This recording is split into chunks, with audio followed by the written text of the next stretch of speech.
পবিত্র কোরআন মুসলমান ধর্মের মানুষের কাছে এক মহান গ্রন্থ, যা এ ধর্মের অনুসারীদের পথ নির্দেশিকা। কোরআন আল্লাহর বাণী। হযরত মুহাম্মদ সাল্লাল্লাহু আলাইহি ওয়াসাল্লামের কাছে পাঠানো হয়েছিল এই ধর্মগ্রন্থ। এটি অত্যন্ত পবিত্র ও সম্মানের হওয়ায় কোনোভাবেই যেন এই গ্রন্থের সম্মানহানি না হয় সেদিকে খেয়াল রাখেন মুসলমান ধর্মের মানুষেরা।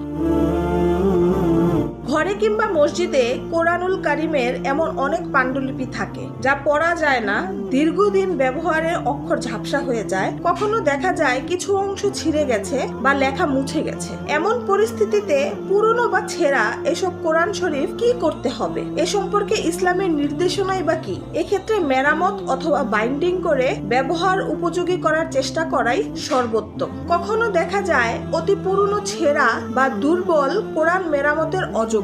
চলুন জেনে নেই সেক্ষেত্রে কি করণীয়।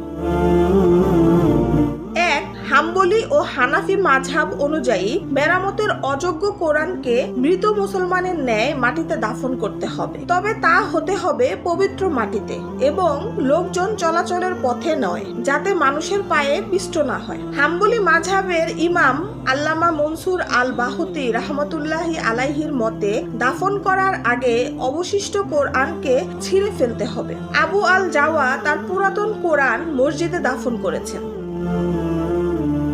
2. পড়ার অযোগ্য কোরআনের পৃষ্ঠাগুলো পুড়িয়ে ফেলার পক্ষে মতামত দিয়েছেন মালিকি ও শাফিঈ মাযহাবের ইমামরা। হযরত ইবনু আল বাত্তাল রাহমাতুল্লাহি আলাইহি বলেন, হযরত উসমান রাদিয়াল্লাহু আনহার নির্দেশের আলোকে ব্যবহার অযোগ্য কোরআনকে পুড়ে ফেলা জায়েজ রয়েছে। এতে কোরআনকে সম্মান করা হয় এবং আল্লাহর কালামকে মানুষের পায়ে পিষ্ট হওয়া থেকে রক্ষা করা হয়।